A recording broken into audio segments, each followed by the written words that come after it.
എന്റെ ഇപ്പോ 2000 രൂപ എടുക്കാനില്ല. പിന്നെ എന്താ ഉണ്ട്? നുള്ളിപ്പെറുക്കി അവർ 500 രൂപ കാണും. എന്റെ പട്ടിക്ക് വേണം. മര്യാദക്ക് 2000 രൂപ എന്റെ കയ്യിൽ എണ്ണി തന്നില്ലെങ്കിൽ അതിന്റെ പ്രത്യാഘാതകം. പ്രത്യാഘാതം മേഘം എന്നുള്ളതിന്റെ ഇയാളെന്നെ പഠിപ്പിക്കൊന്നും വേണ്ട. പ്രത്യാഘാതം അത് ഭയങ്കരമായിരിക്കും. എന്തും നേരിടാൻ തയ്യാറായിട്ട് തന്നെയായി നാടകത്തിൽ ഇറങ്ങിത്തിരിച്ചിരിക്കുന്നത്.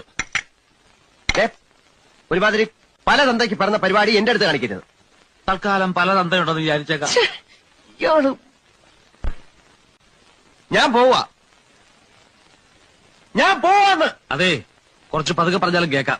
പിന്നെന്താ ഞെട്ടാത്തത്? സാധാരണ ഇത്ര നിസ്സാര കാര്യങ്ങൾക്ക് ഞാൻ ഞെട്ടാറില്ല. ഓഹോ, പിന്നെ ഞാനങ്ങനെ വെറുതെ പോകുന്നൊന്നും വിചാരിക്കണ്ട. ഈ വിവരം മുഴുവൻ ആ മൂപ്പിലാനെ കണ്ട് ധരിപ്പിച്ചിട്ടാ ഞാൻ പോവും. ഒരു ചാൻസ് കൂടെ തരാം. 250 250 ഉറപ്പിക്കുന്നോ? രണ്ടുപേരോടും കൂടെ ചോദിക്കുന്നത്. എടോ, തനിക്ക് നാണമില്ലേണോ?